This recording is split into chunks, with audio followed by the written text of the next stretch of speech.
11 तारीख को जनवरी को एक बहौर में एक डबल मर्डर की घटना हुई थी। उसमें सुरेंद्र और उसकी बेटी निकिता जो 14 साल की थी उसका मर्डर किया गया था। तो उसी घटना के संदर्भ में ये गोष्ठी आयोजित की गई है। ये घटना करने वाले काफ़ी दिन से फरार थे। हमारी SIT बनी थी हमने, जिसमें CIA इंचार्ज अनिश कुमार, साइबर सेल और DSP साहिबान लगे हुए थे। तो काफ़ी मेहनत करने के बाद, 7-8 दिन की मेहनत करने के बाद कल इनको हमने अरेस्ट कर लिया है। दोनों जो कातिल हैं वो अरेस्ट हो चुके हैं और उनकी 5 दिन की रिमांड मिली है। कौन है, क्या कारण क्या? देखिए, मारने वाले जो अरेस्ट हुए हैं वो एक सुखवीर है उर्फ कालू, पुत्र सुरेश, वो भौर गांव के रहने वाले हैं। उनका एक दोस्त अमन उर्फ रिंकू जो विजयनगर का रहने वाला है। इन दोनों को हमने अरेस्ट किया है। कारण क्या सर? हाँ, अभी तक की इन्वेस्टिगेशन में कारण ये सामने आया है कि जो ये है सुखवीर है, ये इसके ताऊ का लड़का है, लड़की के ताऊ का लड़का है। इनका और इसमें कुछ पारिवारिक विवाद था, इसी के तहत रंजिश इसने मर्डर किया है। सर, इसने वेपन कहां से खरीदे कुछ? वो अभी अरेस्ट हुए हैं। इन्वेस्टिगेशन के दौरान वो अभी बातें खुलेंगी। तो सब क्या मतलब पूरा बाड़ा था उसमें मारा गया है? हाँ तो जी। किस तरीके से इसने देखिए, वो अभी इनसे रिमांड पर लिया गया है 5 दिन की। तो पूछताछ में और घटनाक्रम का खुलासा होगा। पर अभी तक की जो इन्वेस्टिगेशन उसमें ये है कि इनके पास 2 असले थे, दोनों ने फायरिंग की है। तो पहले बाप को मारा गया, उसके बाद बेटी को अंदर जो सो रही थी उसको वहां जाके मारा है।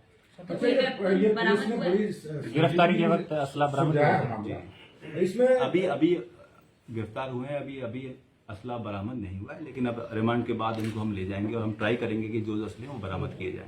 ये मारने वाले खुद थे या कोई साथ भी लेके आए थे? नहीं, ये 2 लोग थे। मारने वाले बाइक पे आए थे, दोनों अरेस्ट कर लिए गए हैं। अच्छा, ये पुलिस ने बड़ी संजीदगी से मामला सुलझाया।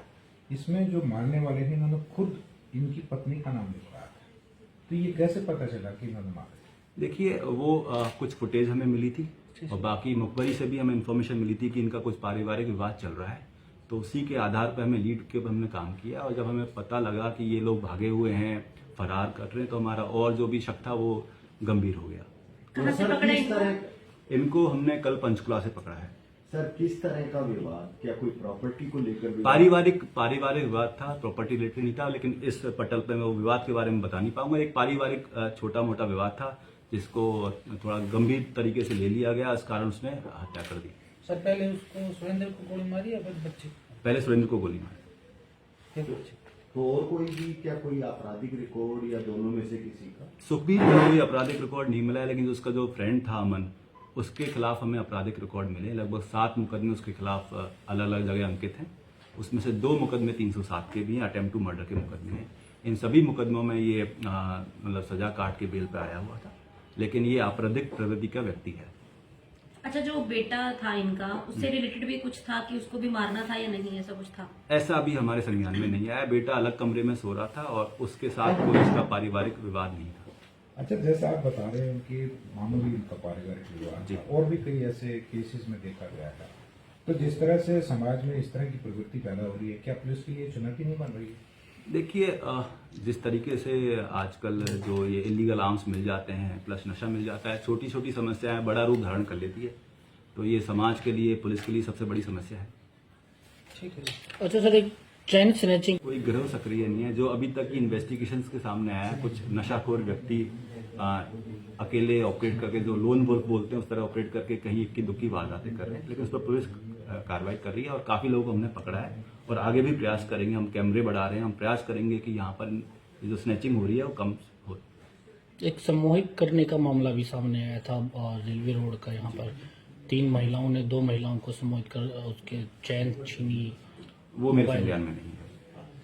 सर, जो चांदी गांव की सरपंच, उसका हस्बैंड की जो मौत, उसमें क्या सामने आया? देखिए, उसमें अभी तक की इन्वेस्टिगेशन में सामने ये है कि वो एक रोड एक्सीडेंट था। जिस ट्रॉले के साथ वो एक्सीडेंट हुआ है, और ट्रॉले भी हमने अपने कब्जे में ले लिया है।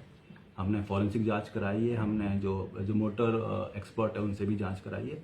अभी तक की इन्वेस्टिगेशन में कोई भी उसमें मर्डर का संकेत हमें नहीं मिले हैं। जो भी चीज़ें हुई है अभी तक के हिसाब से वो एक प्लेन एक्सीडेंट था जिसमें विजिबिलिटी का इशू था और गाड़ी ने पीछे से ट्रोले के टक्कर मारी है। ट्रोले वाले की भी अभी तक कोई इसमें गलती सामने नहीं आई है। मामला किन धाराओं में दर्ज किया गया? मामला जो आरोप लगे थे 302 के आरोप लगे थे, 302 में हमने मामला दर्ज किया है। क्योंकि वो पहले शिकायत भी दी थी, 10 दिन पहले इसी सरपंच के जो पूर्व सरपंच है, खुद इन्होंने प्रेजेंटर ने शिकायत दी थी। जी पुलिस के आई थिंक उन्होंने डीसी साहब को शिकायत दी थी, कुछ गबन का मामला था, पुलिस को उसका कोई संज्ञान नहीं है। तो जैसे सर 24 घंटे तक इन्होंने हाईवे जाम रखा था, उन पे केस होगा फिर? वही इस पर हम देख रहे हैं। देखिए ऐसा है कि कुछ गलतफहमी थी, तो समझाने के बाद कुछ लोग मान गए, लेकिन उसके बाद कुछ लोगों ने जो जहाँ पर उन्होंने उत्पात मचाया उनके खिलाफ हम कार्रवाई करेंगे। तो अभी जाम हटा दिया या लगा हुआ? जाम सुबह 11 बजे हट चुका है। ठीक है। अच्छा, एक एजेंसी है लोगों की। देखिए जिस तरह से मोबाइल स्मार्टफोन बढ़ रहे हैं, नए नए ऐप्स खुल रहे हैं, ये ऐसी अपराध है जिसमें लगातार आपको अपने आप को मतलब जागरूक करना पड़ेगा, जानकारी हासिल करनी पड़ेगी। तो इसमें एक बार के प्रयास से नहीं रहेगा, इसमें सब लोगों को लगातार प्रयास करने पड़ेंगे। नए नए तरीके निकल रहे हैं, उनसे बचने के आपको नए नए तरीके अपनाने पड़ेंगे।